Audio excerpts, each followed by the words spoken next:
Hi, and welcome back to my channel for the love of organizing.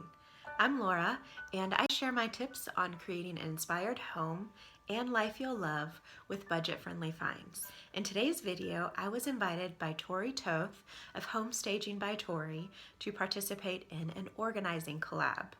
Now, I'll link to Tori and all of the other ladies participating in the description box below, but she asked us to share our most important or our most favorite organizing tip for 2016. And I actually have 3 tips for you that I'm going to share in order of importance. Now, the first tip is mindset. I cannot stress how crucial mindset is in your organizing journey. And for me at least, I came to believe that I was just a messy person, that my home was just always going to be cluttered and disorganized.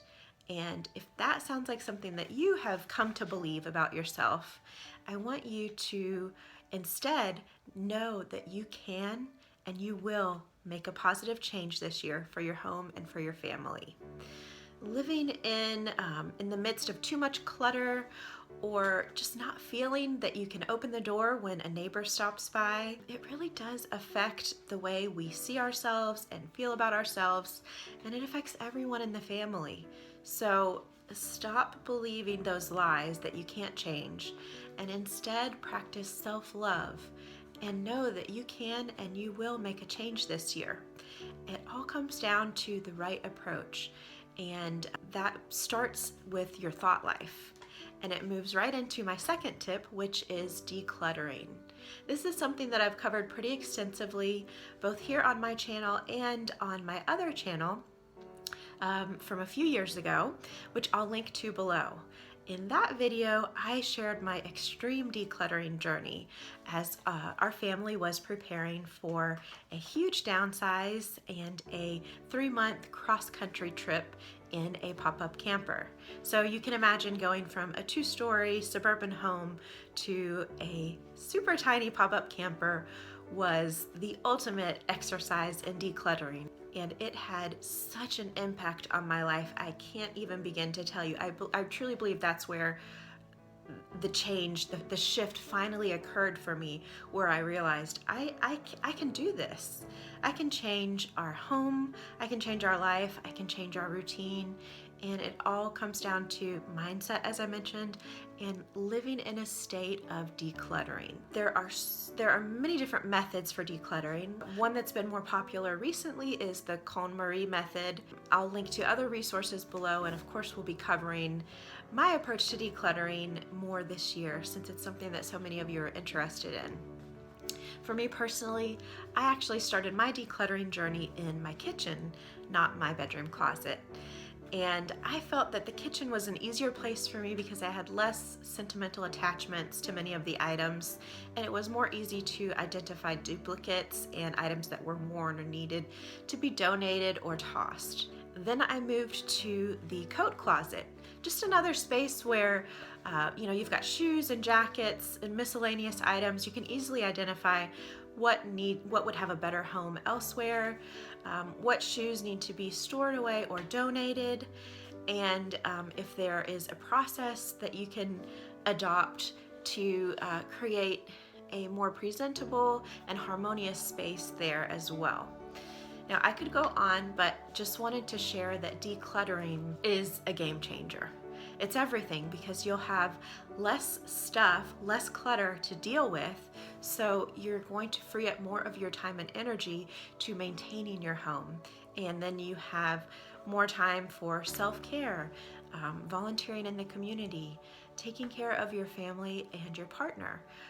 It's just an incredible feeling, and of course it is a journey, it is a process, but starting one space at a time is incredible.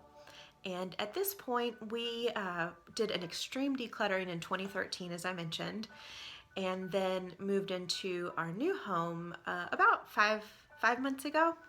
So what I have on my daily and weekly chore chart is a little box that reminds me to do a little decluttering.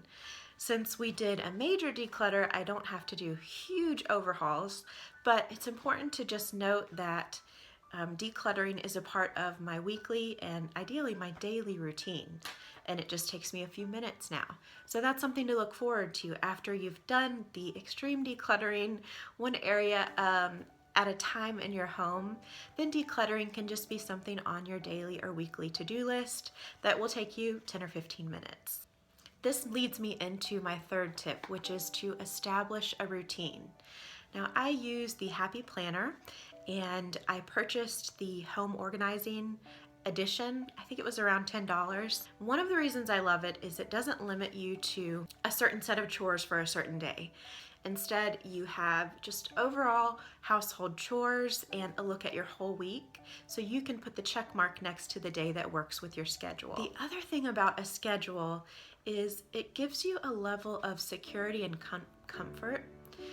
If you think about it, do you look forward to your morning coffee or your morning meditation or devotional, or your afternoon walk or your trip to the gym? These are the kinds of things that give us just a cozier feeling, a sense of security.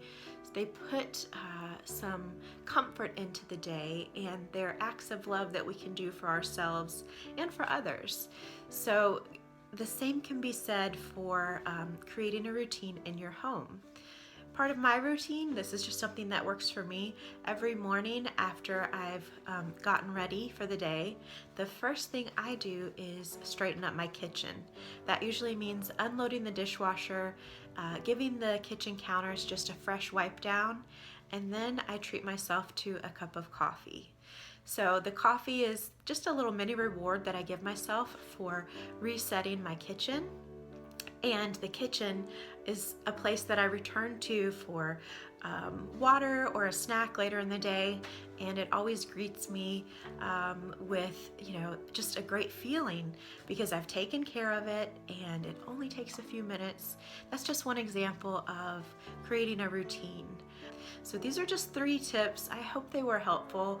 If you're new to my channel, please consider subscribing if you found this information to be inspiring or motivating in any way. I would also love to hear what your favorite organizing tip is, so leave me a comment below. I truly mean it when I say that I enjoy interacting with you, and this is a space where we learn from one another. So remember to leave me your favorite organizing tip in the comments below, and I will see you over on Instagram and Facebook until my next video. Thanks so much for watching.